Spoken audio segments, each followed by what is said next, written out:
দেশ এবং দেশের বাইরে যে যেখান থেকে দেখছেন তাদেরকে জানাচ্ছি অসংখ্য ধন্যবাদ। আমি এখন দাঁড়িয়ে আছি মাদুলি রিল্যাক্স রেস্টুরেন্টের সামনে, যেখানে বর্তমান আকাশ মেঘাচ্ছন্ন।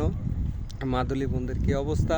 এই মাদুলি বিলি পানিতে পরিপূর্ণ হলে অনেক সুন্দর মনোরম লাগে।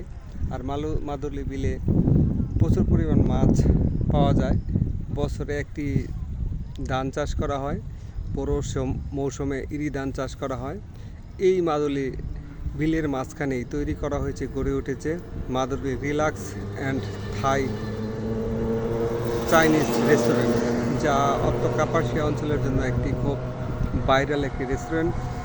যার পাশে দাঁড়িয়ে আছি, যে রেস্টুরেন্ট থেকে সুগন্ধ অর্থাৎ খাবারের গন্ধ আমার নাকে আসছে, পরিচিত সেই গ্রিলের গন্ধ।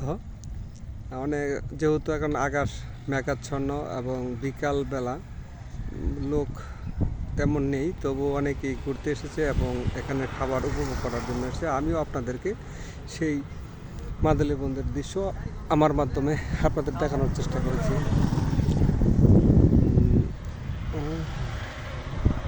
অনেকে দূর দূরান্ত থেকেও আসেন বিভিন্ন পরিবহন এবং ব্যক্তিগত গাড়ি নিয়ে। আর এরই পাশে ফুচকার দোকান রয়েছে, সেটা বিশেষ করে শুক্রবার সম্ভবত এখানে বেচাকেনা করে যখন মানুষ বেশি হয়।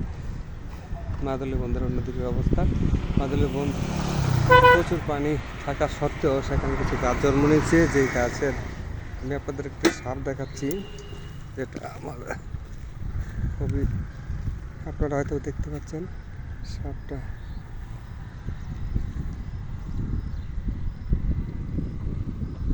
সাপ, যাই হোক, সাপটি মূলত ছিল আমাদের অঞ্চলে ধরা সাপ, তেমন বিষাক্ত নয়। সাপটি ডুব দিয়ে পানিতে চলে গেছে। সবাইকে আবারও ধন্যবাদ।